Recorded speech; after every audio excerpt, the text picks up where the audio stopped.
মিডিয়াগুলো আমাদের মধ্যে এমন বিষ ঢুকিয়েছে, সেই বিষের অর্থ হচ্ছে এই যে বিএনপি জামাতের কেউ গুম হলে তোমার কান্নার প্রয়োজন নাই, বিএনপি জামাতের কেউ মারা গেলে তোমার কান্নার প্রয়োজন নাই। অর্থাৎ কাউকে মেরে যদি বিএনপি জামাত ট্যাগ লাগানো যায়, মধ্যবিত্ত আর কাঁদবে না, কারণ মিডিয়া তাকে শিখিয়েছে তোমার কান্নার এখানে প্রয়োজন নাই। যেই কারণে আমি এই 24-এর আন্দোলনের সময় যে প্রধান রাজনৈতিক দলগুলো বিএনপি জামাত সহ যারা আছে তারা যেই কৌশল অবলম্বন করেছিল, আমি সেটাকে স্যালিউট জানাই। আমি মনে করি তারা এটাকে তারা এটাকে রাজনৈতিক শেপ না দেওয়ার কারণে হাসিনা তার সবচেয়ে বড় অস্ত্র যেটা মিডিয়া, সেটা দিয়ে এই আন্দোলনটাকে খুন করতে পারে নাই। গত পহেলা বৈশাখে ঢাকার সংসদ ভবনে একটা ড্রোন ডিসপ্লে হয়েছিল, এবং ওই ড্রোন ডিসপ্লেতে আমরা যে জুলাই অভ্যুত্থান এবং বাংলাদেশকে তুলে ধরেছিলাম, সেখানে প্যালেস্টাইনের প্রসঙ্গ ছিল। এই একই জিনিস ধরেন আমরা একটা পোস্টারের মাধ্যমে যদি তুলে ধরি ঢাকার ওয়ালে, ওইটার ইম্প্যাক্ট এবং ঢাকার আকাশে যখন আপনি ড্রোনের মাধ্যমে এই গল্পটা বলবেন, দুইটার ইম্প্যাক্ট কমপ্লিটলি আলাদা। ওই আকাশে যখন আপনি গল্প বলেন, এটা রেকর্ড করে লক্ষ লক্ষ মানুষ তাদের মোবাইলে, এবং এটা রিডিস্ট্রিবিউট করে।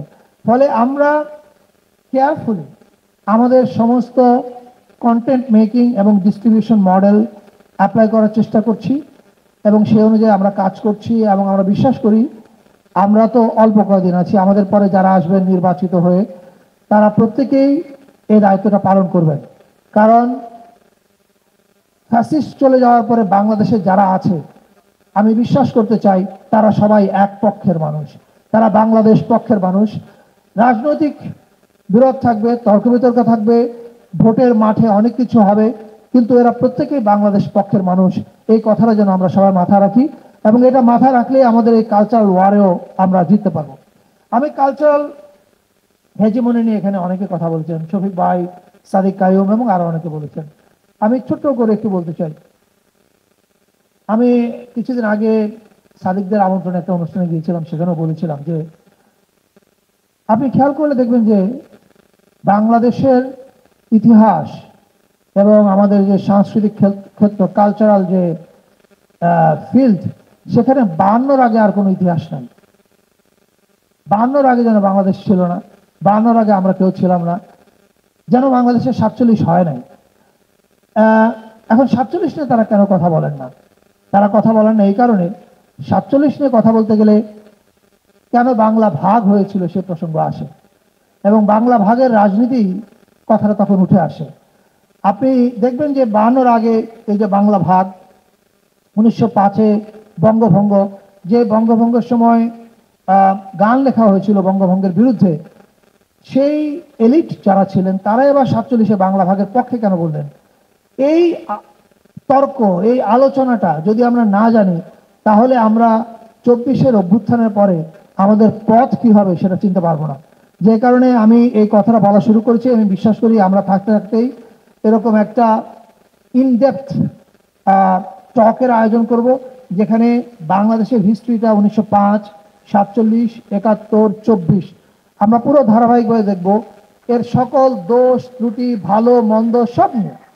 এবং এটা যখন আমরা করব, তখন দেখবেন যে 24-এর পরে আমাদের রাস্তা কি হবে সেটা আমরা চিনে যাব। তখন বুঝতে পারবেন যে যেই কালচারাল হেজিমনি দিয়ে আমাদেরকে শাসন এবং শোষণ করা হয়েছে, সেটা আর সম্ভব হবে না। আমি শেষ করবো একটা কথা বলে, কালচারাল হেজিমনি কত ভয়ঙ্কর জিনিস, এবং কালচারাল হেজিমনি কিভাবে ফ্যাসিজমকে ফিট করেছে তার একটা উদাহরণ দিই। আপনারা সবাই খেয়াল করেছেন, এই জুলাইতে যখন কোটা নিয়ে আন্দোলনটা প্রথম শুরু হয়, আমি 16 তারিখে তখন আমার ফেসবুকে একটা লেখা লিখেছিলাম, নিজের গল্প বলছি, মাফ করবেন। আমি সেখানে লিখেছিলাম যে আপনারা যদি মনে করেন এটা একটা চাকরির আন্দোলন, তাহলে ভুল করবেন। এটা নিজের দেশে প্রথম শ্রেণীর নাগরিক হিসেবে বাঁচার আন্দোলন, এটা আত্মমর্যাদার আন্দোলন। এবং কিন্তু দেখেন, আমরা সবাই জানতাম কোটা একটা উপলক্ষ মাত্র, কিন্তু আমাদের বাংলাদেশের 17 কোটি মানুষের মঞ্জিলে মকসুদ ছিল ফ্যাসিজমের অবসান। আমরা সবাই জানতাম, রাইট? কিন্তু আপনারা জানার পরও আপনি দেখবেন বিএনপি, জামায়াত, এমনকি সকল রাজনৈতিক দল তারা কেউ কিন্তু বলে নাই আমরা এই আন্দোলনের সাথে আছি। কেন বলে নাই? And there is a strategy.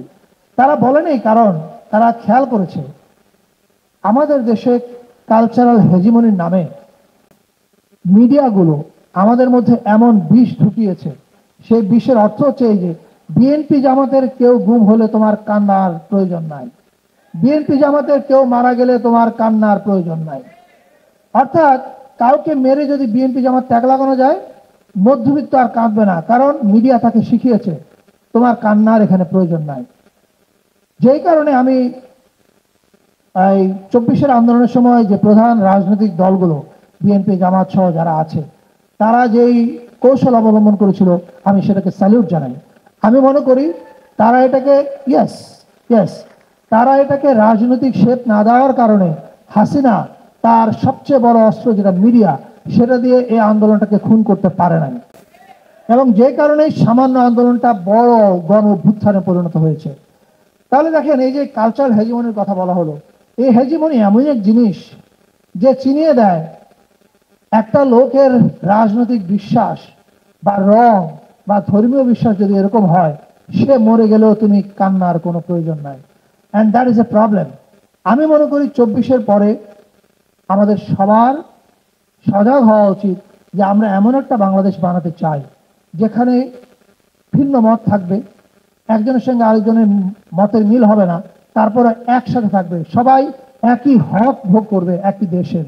এইটা যদি আমরা বানাতে পারি তাহলে আমরা কালচারালি আওয়ামী লীগের ফ্যাসিজমকে পরাজিত করতে পারবো বলে মনে করি, এবং আমরা সে পথে যাত্রা শুরু করেছি। আপনারা খেয়াল করেছেন যে গত পহেলা বৈশাখে 54 বছরের ইতিহাসে বাংলাদেশে বাঙালি জাতীয়তাবাদের ন্যারেটিভ থেকে বের হয়ে এসে আমরা পহেলা বৈশাখটা বাংলাদেশের সবার হয়ে উদযাপন করেছি, এবং এটা কিন্তু একটা মেজর কালচারাল প্যারাডাইম শিফট। আমি মনে করি বাংলাদেশ আর এই প্যারাডাইম শিফট থেকে ঘুরে আওয়ামী লীগের ফ্যাসিবাদের বাঙালি ফ্যাসিজমে যাবে না। আমি সাইমনকে আবার ধন্যবাদ জানাই এই অনুষ্ঠানটা আয়োজন করার জন্য। আপনাদেরকে ধন্যবাদ জানাই অনেক ধৈর্য নিয়ে আমার কথা শুনবার জন্য। আপনারা সবাই ভালো থাকবেন। ধন্যবাদ।